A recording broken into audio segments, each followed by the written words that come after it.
সম্মিলিত 5টি ব্যাংকের গ্রাহকদের জন্য একটি দারুণ সুখবর দিল সরকার। আপনারা স্ক্রিনে দেখতে পাচ্ছেন বিভিন্ন রকম পত্রপত্রিকাগুলো বিভিন্ন রকম প্রতিবেদন প্রকাশ করেছে মূলত এই বিষয়ে। আমরা দেখে নিচ্ছি একটি প্রতিবেদনের শিরোনামে যেমনটি বলা হচ্ছে, ইসলামী ব্যাংকের পূর্ণ নিয়ন্ত্রণে সম্মিলিত ইসলামী ব্যাংক এবং ফিরছে গ্রাহকদের মধ্যে আস্থা।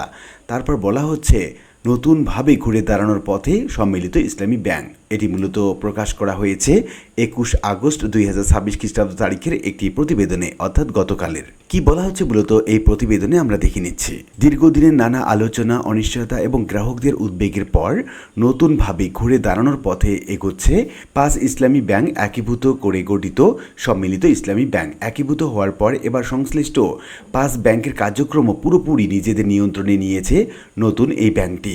সর্বশেষ গ্লোবাল ইসলামী ব্যাংক এবং ইউনিয়ন ব্যাংক থেকেও প্রশাসন সরিয়ে নিয়েছে বাংলাদেশ ব্যাংক। ফলে 5 ব্যাংকের উপর থাকা প্রশাসকদের নিয়ন্ত্রণেও অবসান হলো। চেয়ারম্যান এবং ব্যবস্থাপনা পরিচালক নিয়োগের পর ধাপে ধাপে প্রশাসকদের সরিয়ে নেওয়ার প্রক্রিয়া শুরু করে কেন্দ্রীয় ব্যাংক। প্রথমে এক্সিম ব্যাংক থেকে প্রশাসক প্রত্যাহার করা হয়, এরপর পর্যায়ক্রমে অন্যান্য ব্যাংকগুলোর প্রশাসকদেরও ফিরিয়ে নেওয়া হয়। সর্বশেষ বৃহস্পতিবার বিকেলে গ্লোবাল ইসলামী ব্যাংক এবং ইউনিয়ন ব্যাংক থেকে প্রশাসক প্রত্যাহারের মধ্য দিয়ে 5 ব্যাংকের কার্যক্রমের পূর্ণ নিয়ন্ত্রণ চলে যায় সম্মিলিত ইসলামী ব্যাংকের হাতে। বাংলাদেশ ব্যাংকের দাবি, প্রশাসক নিয়োগের পর সংশ্লিষ্ট ব্যাংকগুলোর পরিস্থিতিতে ধীরে ধীরে ইতিবাচক পরিবর্তন এসেছে। এখন সবচেয়ে বড় লক্ষ্য হচ্ছে গ্রাহকদের আস্থা ফিরিয়ে আনা। কারণ দীর্ঘদিন ধরে ব্যাংকগুলোর আর্থিক পরিস্থিতি নিয়ে আমানতকারীদের মধ্যে উদ্বেগ ছিল। সেই উদ্বেগ কাটিয়ে গ্রাহকদের বোঝানো হচ্ছে তাদের আমানত সুরক্ষিত রয়েছে। বাংলাদেশ ব্যাংকের মুখপাত্র আরিফ হোসেন খান জানিয়েছেন, সম্মিলিত ইসলামী ব্যাংকের মালিক এখন রাষ্ট্র। ফলে জনগণের আমানতে সুরক্ষিত রাখার বিষয়টিকে সর্বোচ্চ গুরুত্ব দেওয়া হচ্ছে। ব্যাংকের প্রতি মানুষের আস্থা ফিরিয়ে আনাই এখন মূল লক্ষ্য।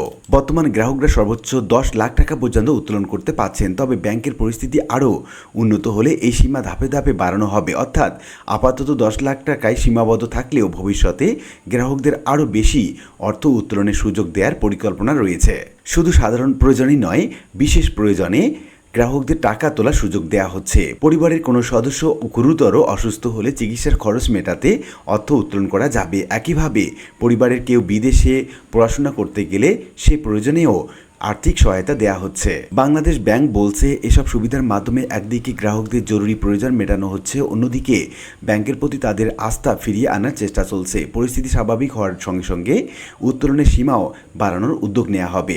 একদিকে 5টি দুর্বল ইসলামী ব্যাংক একীভূত করে সম্মিলিত ইসলামী ব্যাংক গঠনের পর সরকার আর কোনো দুর্বল ব্যাংক অধিগ্রহণ করবে না বলেও জানিয়েছে বাংলাদেশ ব্যাংক। এখন সবচেয়ে বড় প্রশ্ন হচ্ছে, নতুন এই ব্যাংক কত দ্রুত মানসিকভাবে শক্তিশালী হয়ে গ্রাহকদের আস্থা পুরোপুরি ফিরিয়ে আনতে পারে সেদিকেই নজর আমানতকারী এবং ব্যাংক সংশ্লিষ্ট কর্মকর্তা এবং কর্মচারীদের। তো উল্লিখিত বিভিন্ন আলোচনা থেকে আমরা এটুকু বলতে পারি যে এখন নতুন করে ঘুরে দাঁড়াচ্ছে এই সম্মিলিত ইসলামী ব্যাংক। এটা গ্রাহকদের জন্য একটা দারুণ সুখবর, কারণ তারা 10 লক্ষ টাকা করে তারা প্রয়োজনে টাকা তুলতে পারছেন। সেই সঙ্গে কেউ অসুস্থ হলে সেই কারণেও তারা টাকা তুলতে পারছেন। সেই সঙ্গে কেউ যদি বিদেশে পড়াশোনা করে কিংবা তার সন্তান যদি বিদেশে পড়াশোনা করে সেক্ষেত্রেও তারা টাকা তুলতে পারছেন নির্দ্বিধায়। এবং বলা হচ্ছে এই ব্যাংকগুলোর পূর্ণ দায়িত্ব নিল যেহেতু সরকার, এই কারণে কোনো গ্রাহকের টাকার চিন্তা নেই। অর্থাৎ গ্রাহকগণ কোনো টাকার বিনষ্ট হবে না এবং তারা পুরোপুরি টাকা তুলতে পারবেন যে কোনো সময়। আশা করি বিষয়টি বুঝতে পেরেছেন। আর আজকে ভিডিওটি এ পর্যন্ত। ভিডিওটি ভালো লাগলে লাইক কমেন্ট করতে ভুলবেন না। এরকম নিত্য নতুন ভিডিওর আপডেট পেতে চ্যানেলটি সাবস্ক্রাইব করে রাখুন। দেখা হবে অন্য কোনো ভিডিওতে। সে পর্যন্ত সবাই ভালো থাকবেন। ধন্যবাদ।